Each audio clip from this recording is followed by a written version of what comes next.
Hi, my name's Shayne. I'm a level 2 triathlon coach. I've represented Great Britain for my age group a couple of times at triathlon. I've been doing it for just over 10 years now.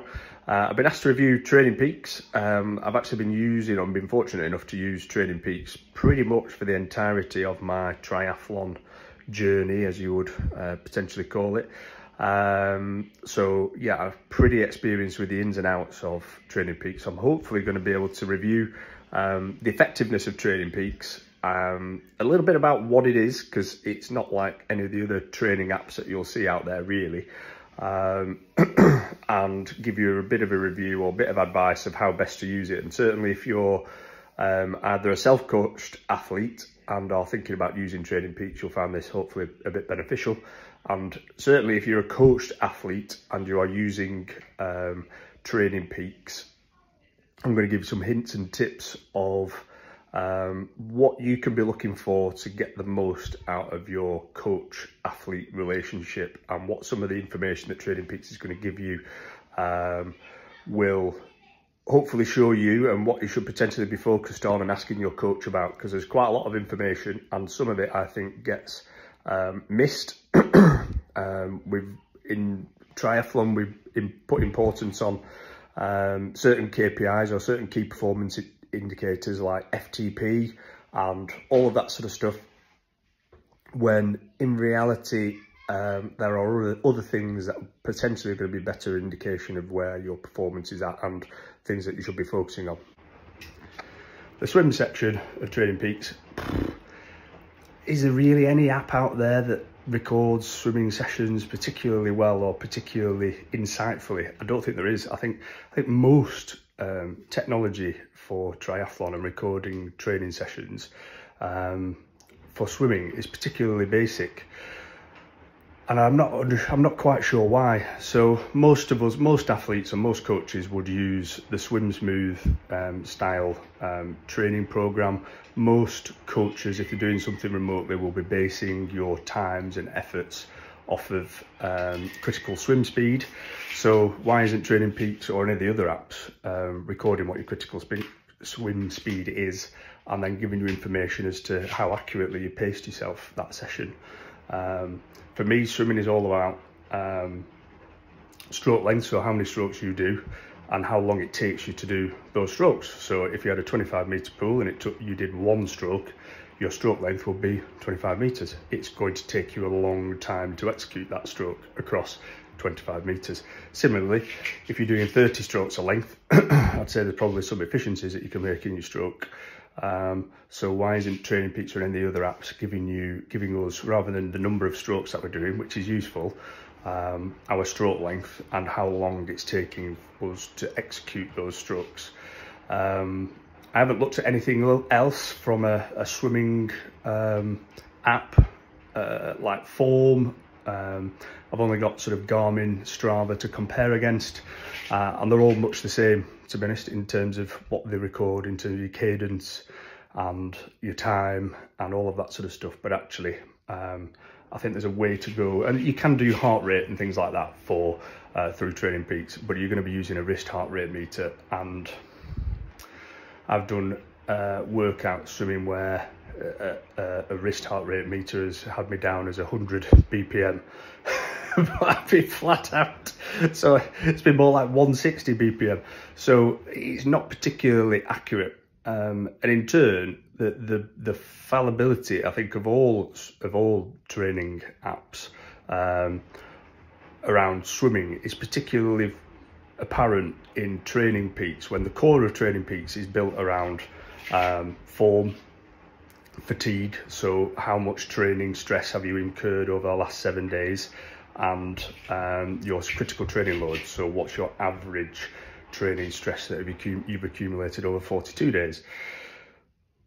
With swimming, it tends to put a training stress of 1 against any swim workout. So you've kind of, unless you've got your heart rate, which is inaccurate, you've kind of got to estimate what it might have been throughout that session, which then can impact what the tool is giving you in terms of fatigue, form, and your critical training load. So for me, that's a bit of a fallibility in the system. But again, I think swimming is a bit of an afterthought for most training apps, and there's a lot to improve on. As a coach, I'll be looking for things like I've said before, like stroke length, how long it's taken me to execute a stroke, and particularly, is my athlete performing within the critical swim speed parameters that they've been set, which TrainingPeaks isn't doing. So the cycling section of TrainingPeaks records everything that you would expect from a training app.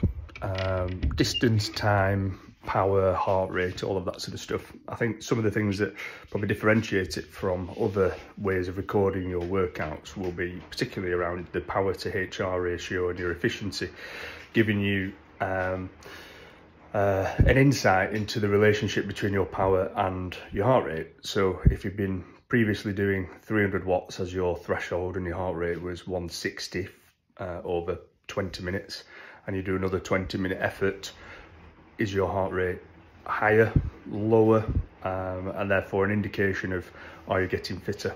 There are some things that potentially might increase your heart rate in the short term during a workout, such as what were you doing beforehand, the amount of sleep you've had, what you've eaten that day. All of that's a good stuff, but over time you should see an improvement in the efficiency of your body trying to work at certain power outputs, which is a really interesting metric of, are you actually genuinely getting fitter, and are the workouts or the training program that your coach is prescribing, is it generally working for you? So, you know, I would definitely be looking at that. The VI index, or the variability index, again, certainly for longer triathlon or cycling time trials, that sort of stuff, you'd be expecting a VI, or the aim is to get a variability index of 1, which is effectively very consistent in terms of your power output. Big variations in power output is not what we're looking for, so those little micro spikes above your threshold and then going down below threshold is not what we're looking for, because that ultimately is putting you in the red. It's increasing your lactate and therefore is potentially going to limit your performance. So certainly over longer efforts, you should be looking at a VI of 1 or close to 1.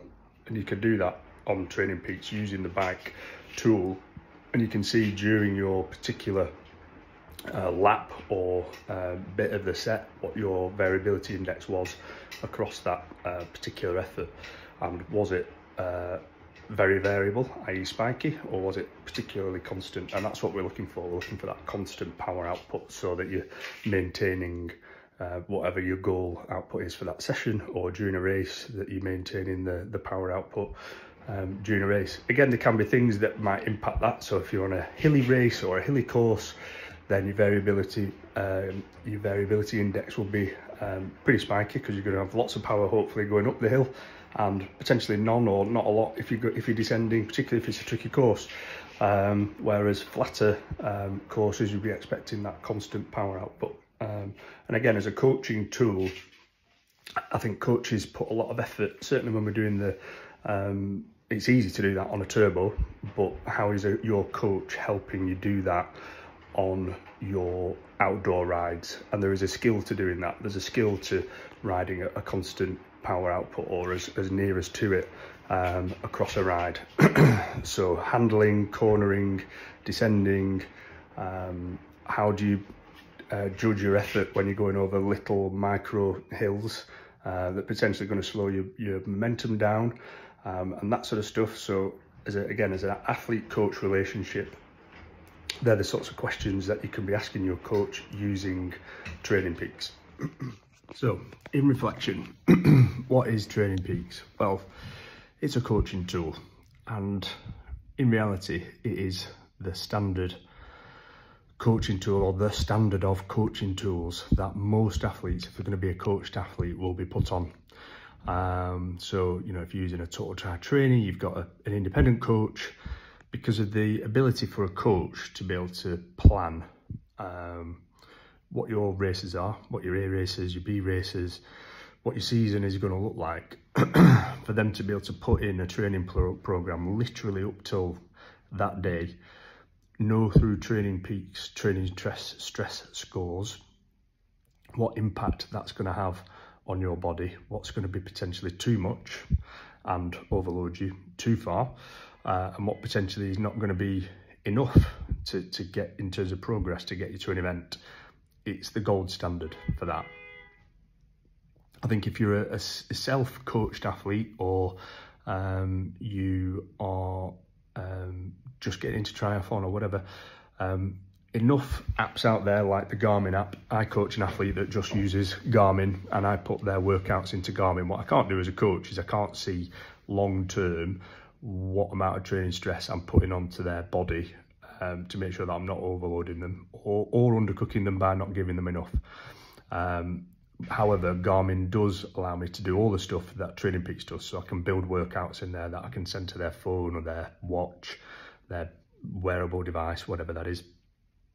I can see the training stress that individual workout has had on them. I can see their performance, their power, their heart rate, the vertical oscillation if they're running, all the swimming stats that TrainingPeaks gives me, Garmin will give me as well. However, it does not give me that holistic view, that cumulative number of this is what you're doing to that particular athlete, and this is how they're progressing over a period of time. I think where TrainingPeaks probably needs to catch up, if I'm honest, is the metrics that it uses for training stress, and particularly around fatigue, has been the same for the last 10 years. However, our understanding of fatigue and recovery has changed exponentially over the last, in particular, 10 years. So started with HRV, heart rate variability, as an indication as to how prepared is an athlete that particular day to do the session that you've prescribed. And there are dozens of variables outside of training that would impact somebody's readiness to perform a training session. So, you know, if you've got, like I have, before I had a family and kids and all my life was about my wife and training and my job, there isn't very many variables. So whatever my fatigue score was as a training stress indicator, it's fairly accurate. You know, if I could feel that if I trained loads, you know, if it was minus 30 on a training stress score, if it was minus 30, I knew I was tired and that I needed a few easier sessions or above potentially. Now, my training stress might be -5. It could be my form, I could be in form, I could be positive, I could be plus 30, and I could be absolutely gassed because I've got a young family, lack of sleep, hard job, all of that sort of stuff, which impacts not just my ability to train or an athlete's ability to train and their motivation, completely differently to that. It impacts your physiological response to training. So if you are really fatigued, your heart rate is going to be higher for a given power than you're not being fatigued. So as an input, so my heart rate is my input, that's as close as a measure as to the response of what my body is doing, and then physiologically how it's going to adapt to that particular workout. My zones could be threshold of 300 and my heart rate might be 150 for that. If I'm particularly tired, but training stress is showing me that I'm not particularly fatigued, particularly tired or unrested or unrecovered because of external factors, my heart rate could be 170 for that same workout, and therefore my response and my adaptation to that workout is going to be different. Similarly, you know, it could be that, you know, for that particular session, I might have been better as a coach or assistant to say, well, don't go to 170, don't use that 300, which is an output of your body, not an input. It's an output of your body. Don't train at 300 watts that day, train at 260, because your heart rate is more important as a guide to physiologically how you're going to adapt to that particular workout, if you understand me. So I think TrainingPeaks has got some work to do to update its training stress score algorithms, in particular the way that it monitors fatigue, and it can be much more accurate now, given the HR variable app that you can download, Whoop data that you can download, sleep data that you can download, all of that sort of stuff, to give a much more micro level view of what should that athlete do that day. Should they do the workout that's prescribed, or because they've had those factors that are potentially going to impact the performance, should they do a workout that's much lower intensity, or should actually they really go for it and do something that's a bit higher of intensity that day. So I think all of that information, TrainingPeaks will present it to you, but it's still down to the coach to be able to view that information and make a decision about what to do with it. So in real terms, TrainingPeaks is a coaching tool. It's not a Strava, it's not a Garmin, it's not any of the other exercise apps that there are out there. It's a tool used by coaches to get the best out of their athletes and to prescribe the right training at the right times, at the right intensities, so that their athletes can achieve a really good or top-notch athletic performance. And yeah, it's still the gold standard for that, and it's by far and away the best tool that there is out there for coaches to plan a season, a year's worth of training for athletes to achieve the goals that they want to achieve. Absolutely is the gold standard, and there's not many things out there that I don't think would even come close to that. That being said, as I said before, it has got, so I think now, some room to update itself, particularly around the way that it measures fatigue and form, given the training stress numbers that go in, and then the fatigue numbers that can come out, and the other data that could be going into it through things like Whoop and HR variability. It could do quite a lot more with that information, in my opinion.